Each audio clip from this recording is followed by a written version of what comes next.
Some economists looking beyond the credit crisis are concerned that the massive stimuluses already pumped into the global economy by various governments may eventually see inflationary pressures coming back.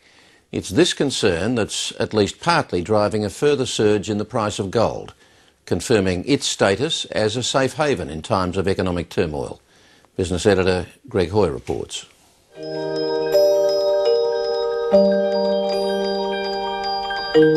Pure gold. For millennia it has held its glittering allure, even since the gold standard linking currencies to a fixed gold price ended 38 years ago. Gold has held its own in competition with modern moneymakers. It's beautiful, but gold itself, of course, is it's very hard to find a replacement for it. And when the chips are down and the currency's disappeared or the government's changed it or whatever, gold is physical. It's no one's liability. If you've got some, it's yours.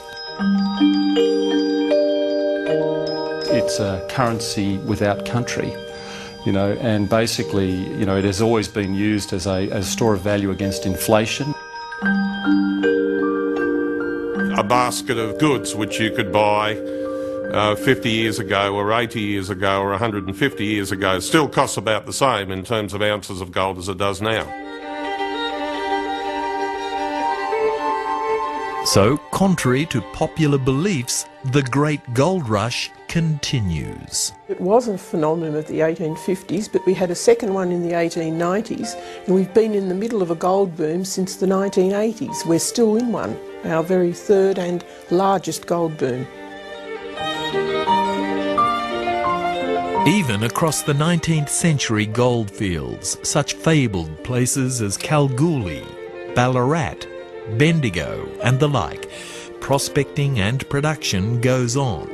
Deep beneath old Bendigo, amidst the labyrinth of 5,000 deep shafts, new exploratory tunnels are still driven in search of a eureka find. Good rocks are good rocks, and in a sense that's where you find gold deposits, and so you'll find people will go to these areas where you've seen a lot of gold production and actually focus on those areas for future production. Today, after China, Australia is ranked around second in global gold production with the United States, then South Africa. But El Dorados are increasingly elusive, according to Australia's largest gold producer, Newcrest Mining. We're talking about steady state, or slightly declining production. That's what we've seen over the last 10 years. If we look into the future, these deposits are getting harder, they're underground, they're deeper, they're lower grade. They're more expensive to bring into production. So I think the easy days in the gold industry in Australia are over. While others are more optimistic, meantime the world's lust for gold relentlessly rises, defying pessimistic pronouncements that the golden age has passed. In fact, 7 years ago, then British Chancellor of the Exchequer, Gordon Brown, sold 2/3 of Britain's gold reserves, quoting economist John Maynard Keynes, who said gold, or the gold standard, was a barbarous relic. A delighted communist China bought Britain's bullion, following the old advice of Karl Marx. Marx says in Capital that gold is the money of the world. So if you've learnt your economics from Karl Marx, you like gold. If you learnt your economics from Maynard Keynes, you don't like gold.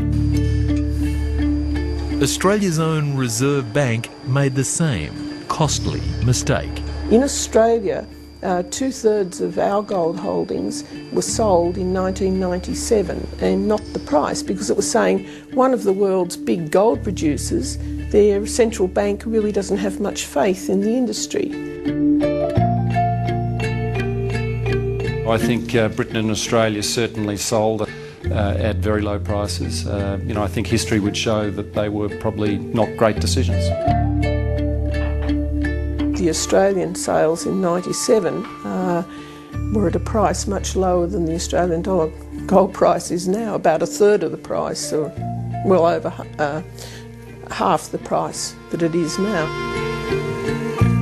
That, was, of course, was a grave error. Had they still held their gold, and the billions of dollars more that they'd have in the Treasury would be very useful in this point in time. The rising Australian dollar does complicate the comparison, but the gold price, though prone to volatility, has held up handsomely against most other asset classes over the past decade. In fact, if you've had your money invested in the Australian stock market, say, since the start of 2007, bad luck. You've lost on average 32% of your savings. If you've had the same money invested in gold, your savings have risen by 52.5%. Big difference, almost 85%. That's after the recent stock market recovery. Little wonder gold bars today are selling like hotcakes. People want gold. Mainly because it helps their asset base. Everyone should have a piece of gold in their portfolio. Gold isn't going down in price like shares, it isn't going down in price like other assets, and therefore people want it. At a time of doom and gloom, we're booming at the moment, and it's because people want to buy gold. Australia's biggest manufacturer and warehouse for gold bullion is the Perth Mint's 40% owned Australian Gold Refinery. You could buy bars. We'll even store the gold for you in our depository, where you hand over a certain amount of money, a minimum of $10,000. We will hold that gold for you, and it will either appreciate or move with the gold price, and you can cash it in at any time. People from all over the world are storing gold with us. We have about $2.5 billion worth of gold at the moment. On top of gold's safe haven status in troubled times, economists now expect, in the aftermath of the global financial crisis, a virulent re-emergence of inflation, inflamed by the debt-fuelled stimulus spending of so many governments and unprecedented money printing by others, debasing major currencies, inflaming inflation and so interest rates, which augurs well for gold. The Chinese have just bought 454 tonnes of gold. They want to hedge against devaluation of US dollars or other currencies, their foreign currencies, so they've increased their gold reserve. The US budget deficit this year is $1.8 trillion US dollars, or 13% of US GDP. So what's holding up the gold price now is the very, very large US budget deficit.